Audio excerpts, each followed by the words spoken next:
국회 대정부 질문 출석 요구에 응하지 않았던 한덕수 대행이 어제 국회 시정연설에 나섰습니다. 대통령 권한대행이 국회 시정연설을 한 것은 지난 1979년 최규하 당시 대통령 권한대행 이후 46년 만에 처음입니다. 본인이 가고 싶은 자리만 가고 한덕수 대행의 행태를 보니 윤석열이 오버랩됩니다. 그러니까 내란 대행이라는 소리를 듣는 것 아닌지 깊이 고민해 보시기 바랍니다. 특히 윤석열 파면 이후 지난 20일 동안 한덕수 대행의 행보를 보면 대선 출마 의지가 명확한 것으로 보입니다. 트럼프 대통령과의 통화를 시작으로 광주와 울산 등 지방순회 일정을 거쳤고 대선 스펙사 기용, 대미 졸속 협상까지 추진하고 있기 때문입니다. 나라 경제가 너무나 충격적입니다. 한국은행은 올해 1분기 성장률이 마이너스 0.2%로 집계됐다고 밝혔습니다. 전망치를 크게 밑도는 수치입니다. 한덕수 대행 이런 상황에서 대권 노름을 계속해야겠습니까? 지금이 출마 빌드업이나 할 때입니까? 제밥에 관심 끄고 국정 안정에 집중하십시오. 트럼프 행정부의 관세 조치와 관련해 한미 간 첫 통상협의가 우리 시간으로 어젯밤에 열렸습니다. 우리 측은 상호 호혜적인 협력 방안을 모색하자는 제안을 한 것으로 전해졌습니다. 이 밖에 구체적인 내용은 알려지지 않고 있어서 좀 더 지켜봐야 할 것입니다. 다만 한덕수 대행의 25년 전 마늘 파문이 재조명되고 있다는 점을 주목할 필요가 있습니다.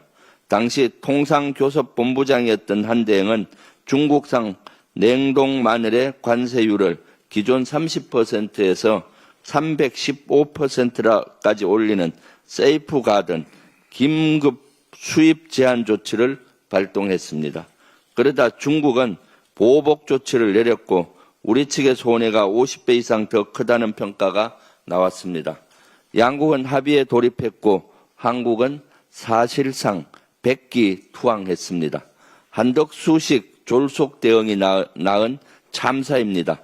특히 문제는 2년 뒤인 2002년 말까지 중국산 마늘 세이프가드가 종료된다는 내용을 사실상 숨겼다는 겁니다. 이 내용을 몰랐던 농민들은 아무런 준비도 되지 않은 채 당시 중국산 마늘 공세를 받아야만 했습니다. 당시 협상을 이끌었던 한덕수 본부장은 이 내용을 제대로 알리지 않았다는 이유로 거센 비판을 받았고 결국 경질됐습니다. 앞서 말씀드렸듯 하나를 보면 열을 안다고 했습니다. 이번 한미 관세 협상에 대해 우려하는 이유도 이와 무관하지 않습니다. 한덕수 대행 체제에 대한 판단, 현명한 국민께서 잘 하실 것이라고 믿습니다. 내란 속에 윤석열의 공천 개입 정황이 또 드러났습니다. 김영선 전 의원에 이어 이번엔 국민의힘 현역 국회의원입니다. MBC 보도에 따르면 2022년 6월 재보궐선거 공천을 앞두고 윤석열은 당시 국민의힘 지도부에 특정인을 지명하며 한번 시켜줘야 하지 않나라고 말했다고 합니다. 당시 지목된 후보는 대구에서 단수 공천을 받아 국회에 입성했습니다. 당사자는 현재도 같은 지역구 국회의원으로 활동하고 있습니다. 윤석열의 공천 개입 의혹은 여기에 그치지 않습니다. 이번에는 검찰 수사관 출신을 챙기는 육성도 확인됐다고 합니다. JTBC 보도에 따르면 윤석열이 직접 김태우 후보를 뛰게 하라고 요구하는 육성 녹취 파일이 존재하는 것으로 보입니다. 윤석열은 당선인 신분이었던 2022년 4월 25일 당시 국민의힘 서울시당 위원장이었던 박성중 의원을 언급하며 김태우가 그래도 경쟁력 있으면 한번 좀 살펴보라 했다는 말을 했다고 합니다.